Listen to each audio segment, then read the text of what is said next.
கர்த்தர் நல்லவர். இந்த அருமையான நேரத்துக்காக கர்த்தர் நான் ஸ்தோத்தரிக்கிறேன். ஒரு வசனத்தை நாங்கள் ஞாபகப்படுத்தும்படி ஆசைப்படுகிறேன்.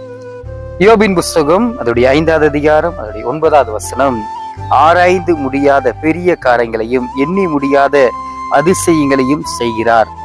நீங்க இந்த நாளில் ரெடியா இருங்க. கர்த்தர் உங்களுக்கு ஒரு பெரிய அதிசயத்தை நிச்சயமா செய்வார். யாருக்கு செய்யறாரு இல்லையோ நிச்சயமா உங்களுக்கு செய்வார். வசனம் சொல்லுகிறது, ஆராய்ந்து முடியாதுன்னா நீங்க பிளான் பண்ணியிருக்க மாட்டீங்க, ஆனா ஒரு பெரிய காரியம் செய்வாரு.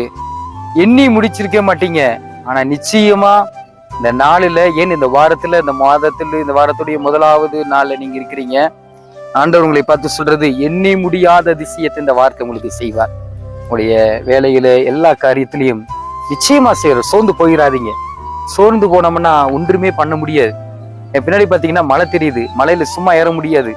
அடுத்தது எனக்கு நிச்சயமா வெற்றி கிடைக்க என்பது என்னதான் அந்த மலை உச்சிக்கு போக முடியும்.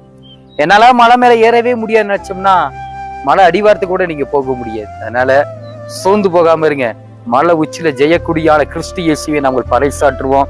மனம் தளர்ந்துராதீங்க. இந்த நாள் முழுவதும் இயேசு உங்க கூட இருந்து வழி நடத்துவாரு. நிச்சயமா வசனம் சொன்னது போல யோபு 5வது அதிகாரம் 9வது வசனம், ஆராய்ந்து முடியாத பெரிய காரியங்களையும் எண்ணி முடியாத அதிசயங்களை இந்த நாள்ல செய்வாரு. ஆமென் என்றும் சொல்லுங்க, ஆமென் என்றும் சொல்லுங்க. இந்த நாள் முழுவதும் தேவன் உங்களை வழி நடத்துவார்.